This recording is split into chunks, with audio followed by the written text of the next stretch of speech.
Hello everyone, very good morning to all of you. क्या करेंगे आप इस क्लास में? करेंगे एक्सरसाइज 8.1 कंप्लीट। जितनी बनेगी उतनी। थोड़ी सी बड़ी है, समझाने में टाइम लग जाता है। समझाना ज़्यादा ज़रूरी है, इसलिए मैं खिंचवा नहीं रही। सारे कंसेप्ट अच्छे से करके चलेंगे। सिलेबस अपना मैंने 25 Feb तक बोला है, तो 25 Feb तक हो जाएगा कंप्लीट, जो आपके सिलेबस में 21 और 22 के बैच में है। ठीक है। और फिर करेंगे आप टेस्ट सीरीज, जो मैंने बताया था कि प्रीवियस ईयर क्वेश्चंस करने हैं स्टार्ट, तो वो करेंगे। बिफोर स्टार्ट द क्लास में मेरे बारे में बता देती हूँ। मैंने 12th में ब्लॉक टॉप किया है। मास्टर्स में और बैचलर्स में मेरे पास BSc नॉन मेडिकल था। मैं टॉप 1% में सिलेक्टेड हूँ बाय द गवर्नमेंट। तो आप मेरे ऊपर ट्रस्ट करके अपनी प्रिपरेशन बहुत अच्छी बना सकते हैं। 100 आउट ऑफ 100 की श्योरिटी भी मैं ले रही हूँ। डेफिनेटली आएंगे, बस आपसे चाहिए रिवीजन करने का तरीका मैंने बता रखा है। एक बार फिर से बता देती हूँ। जैसे ही क्लास कंप्लीट हो, किसी भी टीचर से ले रहे हो, उसकी क्लास देख लो। फिर उसके बाद में जो उन्होंने बताया कि क्या इस क्लास से क्या कंक्लूजन निकला, वो वाले फॉर्मूलाज। ठीक है। और मैंने एक और ट्रिक बताई थी कि जो लास्ट में पेज में वो नोट्स बनाने हैं, वो वाला मैं रिवीजन इसीलिए करवा रही हूँ ताकि वो कंसेप्ट क्लियर हो जाए अच्छे से।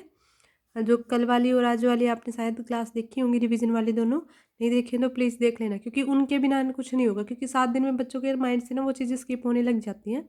मैं इसलिए रिकैप करवा रही हूँ ताकि वो माइंड में बनी रहे। ठीक है।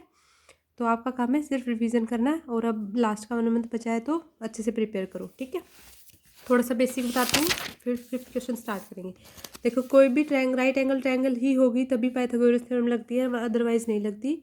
मैंने सारी प्रॉपर्टी बताई थी। जो भी राइट एंगल ट्रायंगल के सामने वाला हाइपोटेन्यूज होगा, अगर एंगल साथ में है तो वो बेस बन जाएगा 90 वाले के साथ में। और एंगल के अपोजिट होगा वो हमेशा परपेंडिकुलर होगा। या फिर ये याद रख लो कि ये वाला बेस बन गया, ये हाइपोटेन्यूज आ गया, तो जो बच गया वो perpendicular.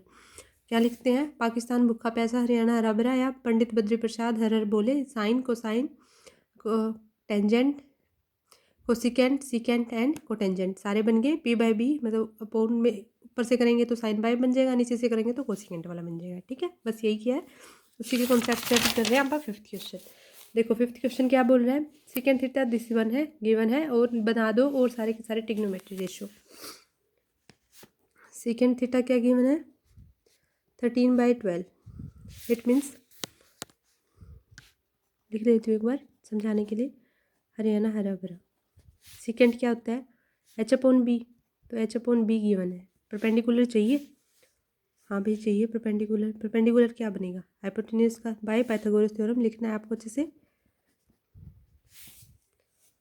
Bye Pythagoras theorem hypotenuse का स्क्वायर क्या हो जाएगा? परपेंडिकुलर का स्क्वायर प्लस बेस का स्क्वायर। हाइपोटेन्यूज माइनस बेस का स्क्वायर कर दो तो परपेंडिकुलर का स्क्वायर आ जाएगा ना। तो क्या आ जाएगा? 13 का स्क्वायर माइनस 1, 12 का स्क्वायर क्या आ जाएगा अपने पास? 169 minus of 144, 25। This implies P की वैल्यू आ गई अपने पास 5।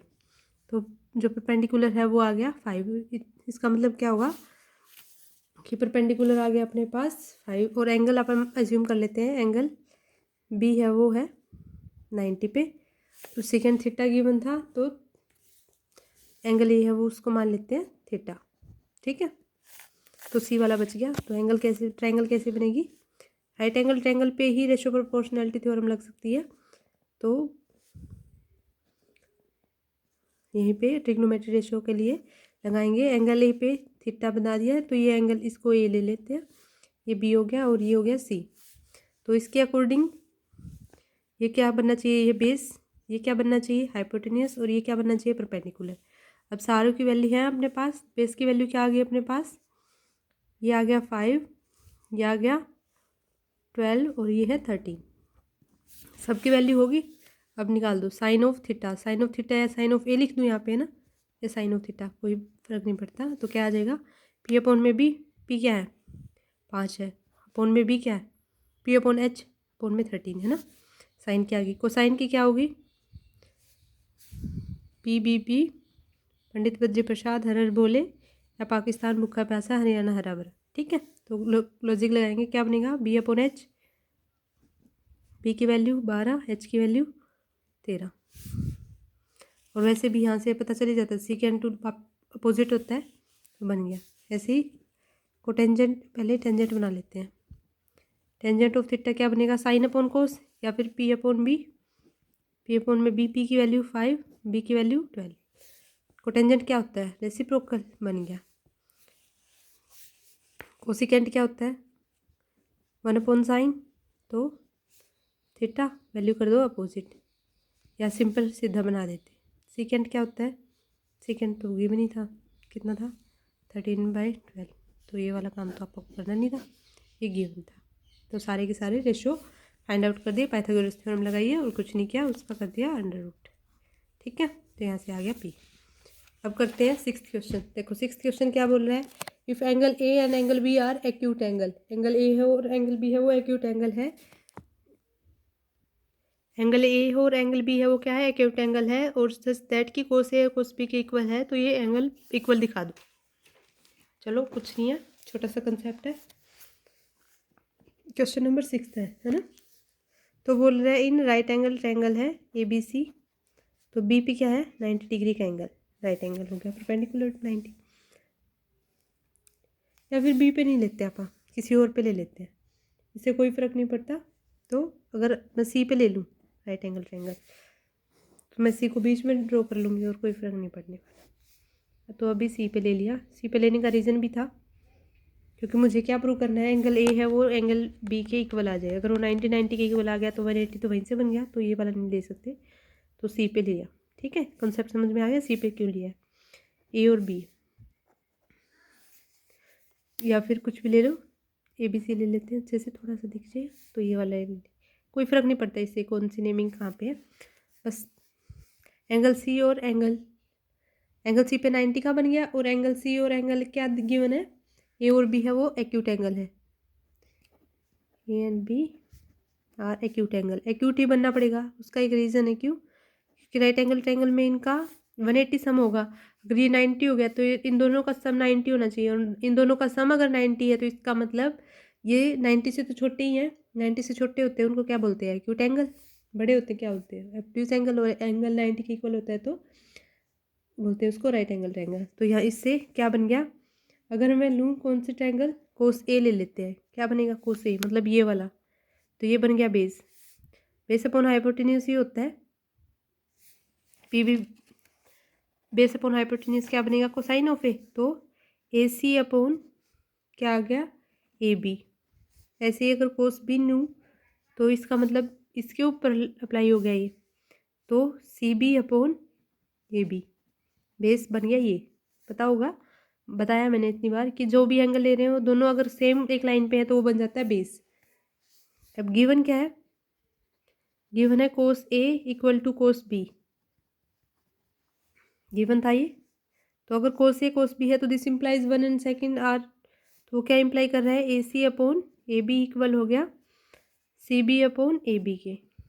ठीक है, अब ये इक्वल बन गया, अब इन ये दोनों अगर इक्वल हो रहे हैं तो ए बी के तो इक्वल हो गया, this implies A C equal to C B, A C equal to C B, तो यहाँ से क्या आ गया, एंगल सी तो 90 है, तो angle A equal to angle B, क्योंकि angle opposite to equal sides are equal, angle opposite to right angle triangle to equal sides are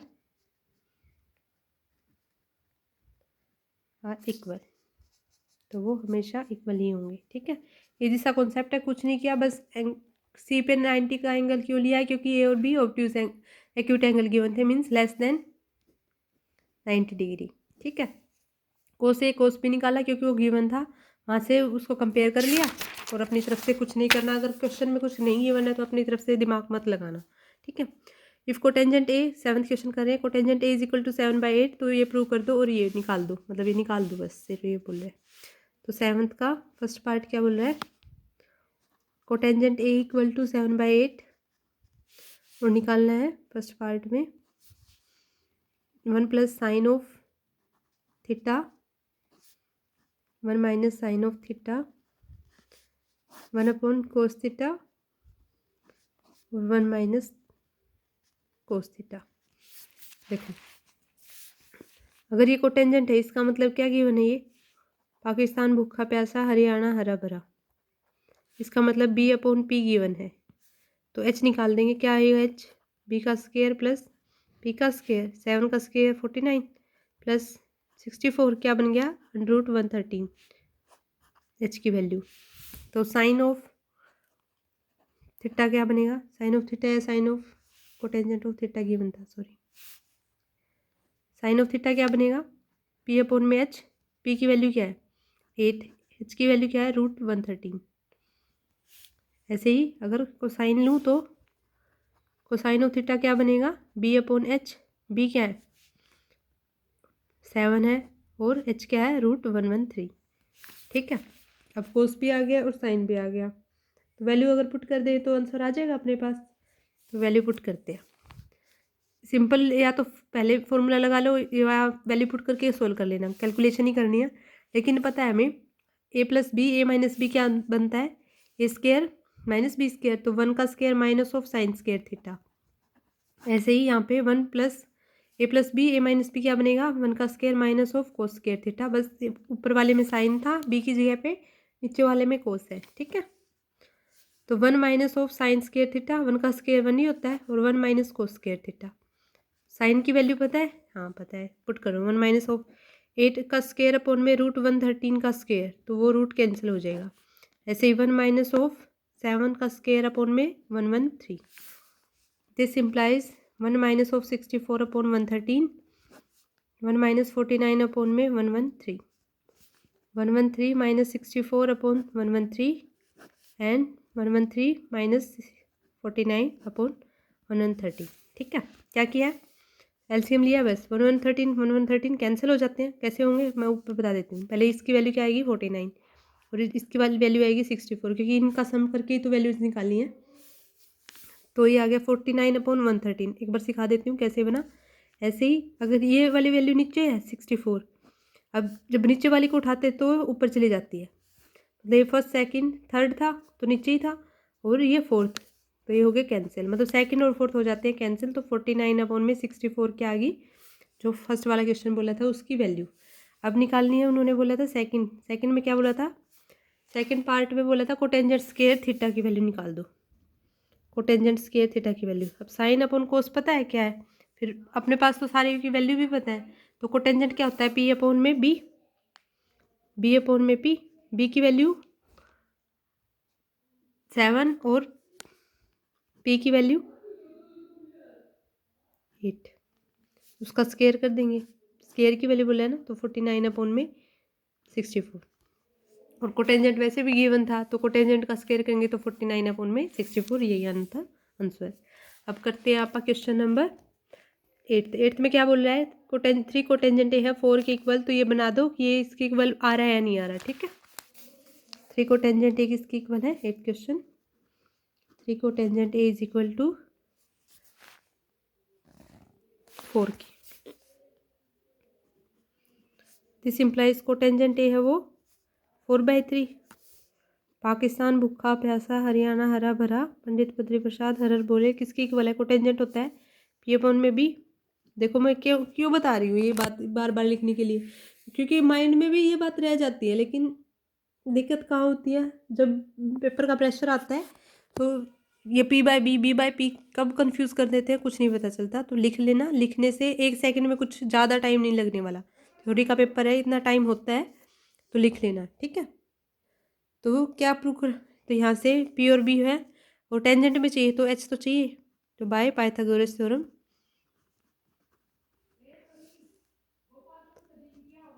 गोरस थ्योरम, एच का स्केयर किसके इक्वल आ गया, पी का स्केयर प्लस बी का स्केयर, मीन्स 4 का स्केयर प्लस 3 का square, 16 plus 9 25, 25 under the root, तो एच आ गया 5, तो एच की वैल्यू आ गई 5।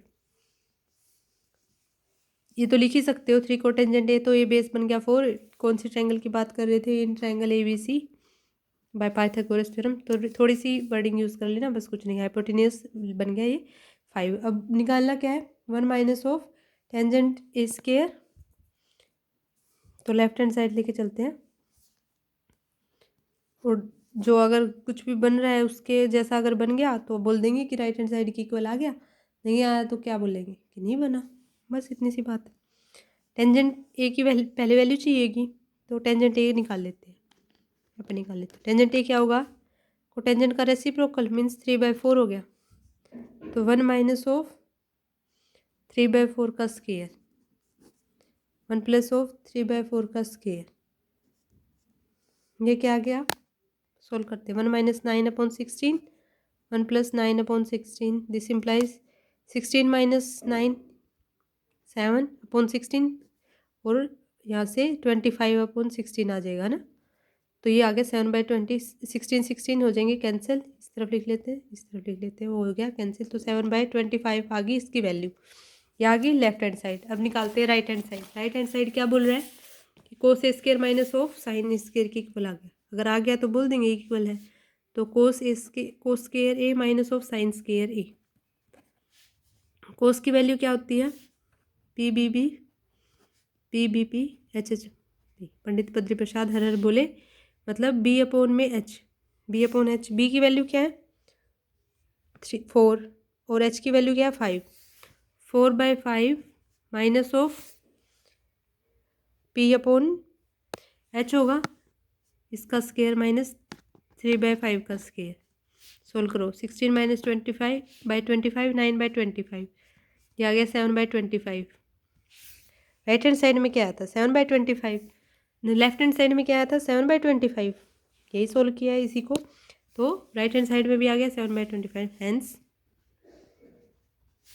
Left hand side equal to right hand side, तो आ गया 1 minus of tangent square A upon 1 plus tangent square A equal to cos square A minus of sine square A. हो गया ये, तो यहाँ पे लिखेंगे यस, क्योंकि उसने बोला था यस और नोट। ठीक है। इन राइट एंगल ट्रायंगल, मतलब इन ट्रायंगल ये है, राइट एंगल है बी पे, टेंजेंट दिस गिवन है, तो ये और ये वैल्यू निकाल दो। छोटा सा काम है, इजी सा होमवर्क क्वेश्चन दे देते हैं। चलो सेकंड पार्ट आपका होमवर्क क्वेश्चन, फर्स्ट वाला करेंगे आप। ठीक है, तो क्या है, राइट एंगल ट्रायंगल बोला है बी पे, और ए और सी के ऊपर एंगल डिफर कर रहे हैं। टेंजेंट ए है वो है 1/√3। मीन्स अगर इसको ए मान लेते हैं और इसको ए मान लेते हैं और इसको सी मान लेते हैं, कुछ फर्क नहीं पड़ता, बस चेंज करने। टेंजेंट ए है, मीन्स टेंजेंट क्या होता है, पाकिस्तान भूखा प्यासा हरियाणा हरा भरा, तो पी बाय बी की वैल्यू आ गई, तो पी क्या है यहाँ, बी क्या है ये, पी क्या बनेगा इसके सामने वाला, तो ये पी हाइपोटेन्यूज क्या बनेगा, ये जब एंगल ए के ऊपर है। ठीक है, एक बार मैं ड्रॉ कर लेती हूँ, एंगल सी के भी निकालने हैं ना, बी के ऊपर तो फिक्स है। उन्होंने पहले दिया टेंजेंट ए की वैल्यू क्या गिवन थी 1/√3 है ना, 1/√3 की वैल्यू गिवन थी, तो आपा ने बेस और हाइपोटेन्यूज बना लिए। अब टेंजेंट सी के लिए उन्होंने कुछ कंडीशन नहीं बनाई, लेकिन आपको पता है कि अगर एंगल सी बनाएंगे तो जो परपेंडिकुलर है वो बेस बन जाता है, और जो बेस है वो परपेंडिकुलर बन गया, तो इसका मतलब बेस की वैल्यू क्या आ गई, यहाँ वाले इसमें एंगल ए के अपोजिट था, तो इस वजह से √3 वैल्यू आई है ना बेस की। लेकिन जब अगर एंगल सी के अकॉर्डिंग लेंगे, जो तो बेस था वो तो बन जाएगा परपेंडिकुलर, तो बेस क्या था √3, वो बन गया परपेंडिकुलर, तो पी आ गया √3। ऐसे ही अगर जो परपेंडिकुलर था वो क्या बन गया बेस, तो बेस बन गया, तो उसकी वैल्यू आ गई 1, तो यहाँ पे जो बेस की वैल्यू होगी वो 1 होगी। मतलब अगर मतलब एंगल सी के लिए अगर कोई भी चीज़ डिफाइन करेंगे तो उसमें परपेंडिकुलर तो है √3 और बेस है वो 1 है। ठीक है, √3 नहीं होगा, उसका रीज़न मैंने अच्छे से बता दिया।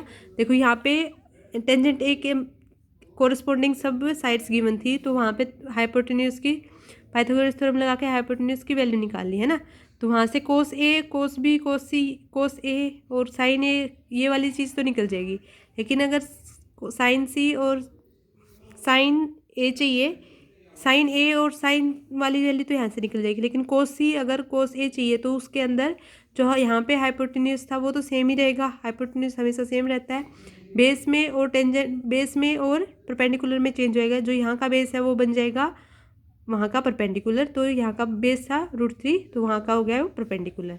अब सारी वैल्यूज पुट करते हैं। कोस से क्या आया, बेस अपॉन हाइपोटेन्यूज होता है, तो ए वाले में देखो बेस क्या है √3, हाइपोटेन्यूज है 2। ठीक है, वैल्यू पुट कर दी। कोस सी में पहले एक बार साइन वाला देखते हैं, साइन ऑफ ए वाले में देख रहे हैं, तो पी अपॉन में एच होता है फॉर्मूला, पी है 1 और एच है 2, तो 1/2 आ गया। अब देखते हैं साइन सी देखो सी वाले में, मतलब इस वाले में जाना है, तो क्या निकालना है, पी अपॉन में एच, पी क्या है 1 और पी क्या है √3 और बी क्या है 1 और एच क्या है 2, तो रूट साइन सी हो गया √3/2। ऐसे ही अगर कोस सी निकालेंगे तो कोस सी का फॉर्मूला क्या होता है, बी अपॉन एच। बी क्या है यहाँ पे 1 और एच क्या है 2, तो 1/2। तो इस सारे की सारी वैल्यू पुट करेंगे तो क्या आएगा, साइन ए की वैल्यू क्या है 1/2 और फिर उसके बाद में कोस सी की वैल्यू क्या है 1/2, ये 1 है तो 1/2 वैल्यू पुट कर दी। ऐसे ही कोस ए की वैल्यू निकाली तो क्या आई √3/2 और ऐसे ही साइन सी की वैल्यू निकाली तो √3/2। अब उसको सोल्व करेंगे तो क्या आ गया 1/2 1/2, तो ये हो गया 1 और √3 इंटू √3/4, तो 1/4 प्लस √3 इंटू √3 3 बन गया, 4 आ गया, ये 1 है अपॉन में 4। दिस इम्प्लाइज ये 4 LCM 1 + 3 क्या हो गया 4, तो 4/4 ये आ गया आंसर 1। ठीक है, अब सेकेंड पार्ट में क्या बोल रहा है देखो, सेकेंड पार्ट में बोल रहा है कि cos A cos C minus sine A sine C की वैल्यू निकालो। अच्छा बस करना है बीच में cos A cos C, second part cos A cos C minus of sine A sine C. ठीक है, कोस ए की वैल्यू पता है क्या है √3/2 पुट कर दी, कोस सी की वैल्यू 1/2, साइन ए की वैल्यू 1/2, साइन सी की वैल्यू √3/2, तो ये आ गई √3/4 माइनस √3/4, तो ये आ गया 0। तो कोस ए कोस सी की और minus of sine A sine C की वैल्यू आ गई 0, तो ये आ गया अपने पास आंसर। इजी सा कॉन्सेप्ट था, बस यहाँ पे चेंज करने वाली बात क्या थी कि जहाँ पे अगर एक के कोरस्पॉन्डिंग निकालेंगे तो बेस और परपेंडिकुलर चेंज हो जाते हैं, बस वो वाला कॉन्सेप्ट यूज़ कर लेना, या फिर इसी में एज्यूम कर लेना एंगल सी पे ले रहे हैं तो ये क्या बन जाएगा, एंगल सी पे लेंगे तो ये बन जाएगा बेस, है ना, तो बेस बन गया तो मैंने वो बेस ही लिखा है बस 1। ठीक है, पर यहाँ पे बेस बना है।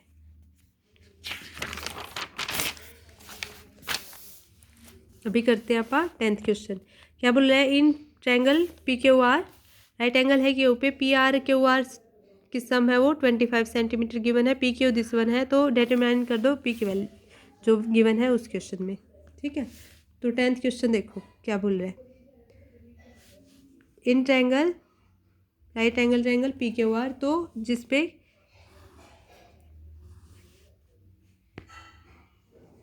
क्यू के ऊपर है 90 का एंगल, तो ये हो गया P, ये ले लिया मैंने R। अब उसने क्या बोला है कि PR + QR है, पहले देखो PQ 5 है सेंटीमीटर, फिर उन्होंने बोला है कि PR + QR है वो 25 सेंटीमीटर, PR और QR है 25 सेंटीमीटर। अगर मैं इसको X एज्यूम कर लूँ तो ये 25 - X हो गया, बन ही जाएगा, PR + QR 25 बन रहा है, देखो यहाँ पे लिख लेती हूँ, PR + QR 25 बनना चाहिए। मैंने QR को लेट सपोज QR है वो बन गया X सेंटीमीटर, तो ये हो गया, अगर ये X बन गया तो ये 25 - X होगा, तभी तो ये 25 के इक्वल आएगा, लेफ्ट हैंड साइड तभी होएगी कि ये कैंसिल हो जाएंगे, तो उसके लिए क्या लिया मैंने, ये इसको X लिया तो इसको 25 - X बनना पड़ेगा। ठीक है, अब निकालना क्या है, determine the values of all अगर एंगल P पे हो। ठीक है, तो सारी की सारी वैल्यूज निकाल देंगे, कैसे निकालेंगे, पहले एक बार इनको सोल्व कर लेते हैं ताकि किसकी वैल्यू आ जाए, एक्स की वैल्यू आ जाए, by using Pythagoras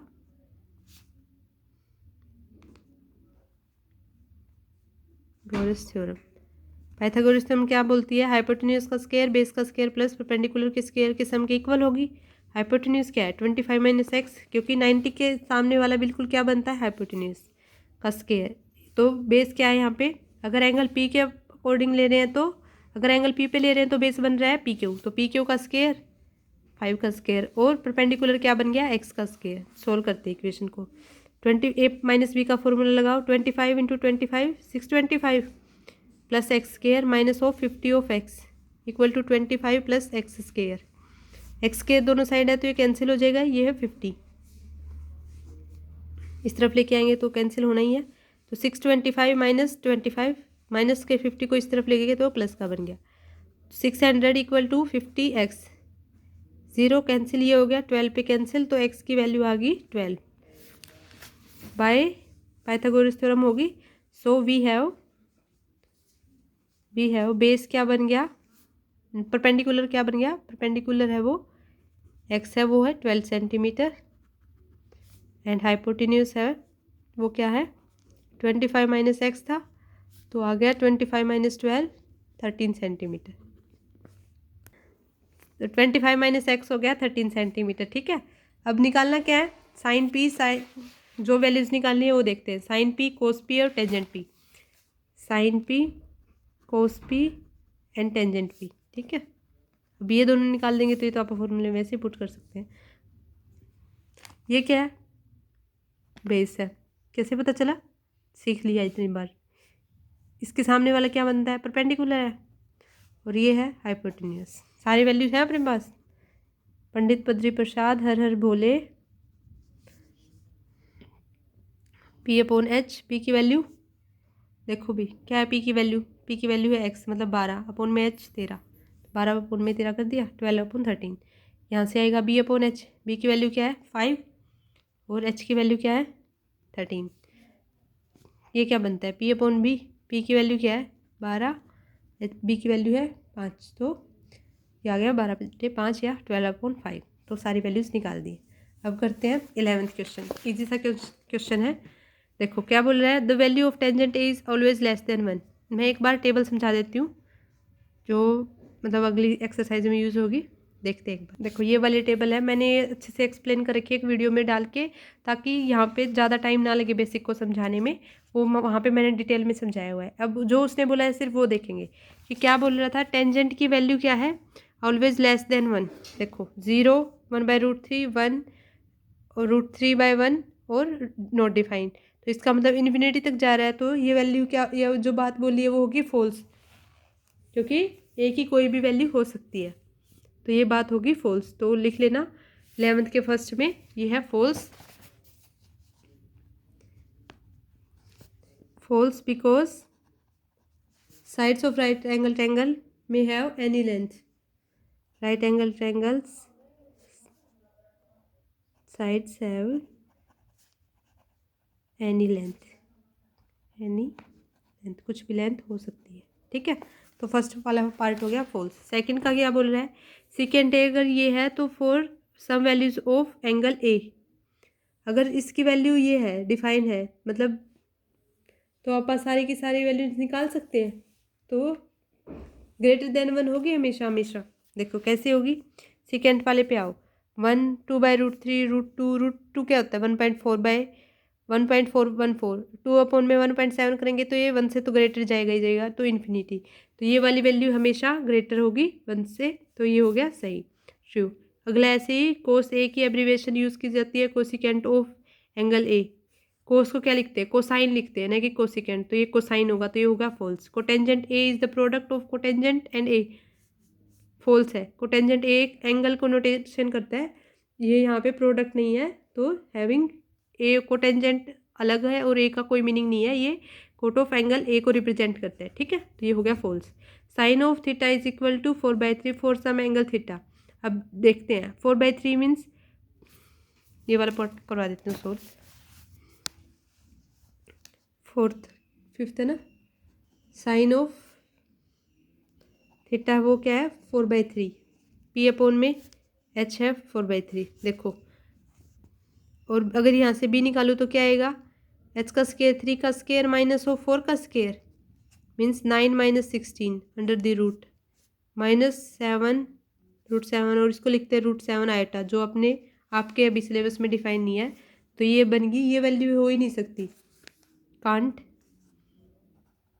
because sign हमेशा -1 से 1 के बीच में लाई करता है, ये आगे आएगा वैसे। फिर भी यहाँ पे क्या है 0 1/2 1/√2 √3/2 और 1 से, तो ग्रेटर देन बी 1, तो कांट बी ग्रेटर देन 1।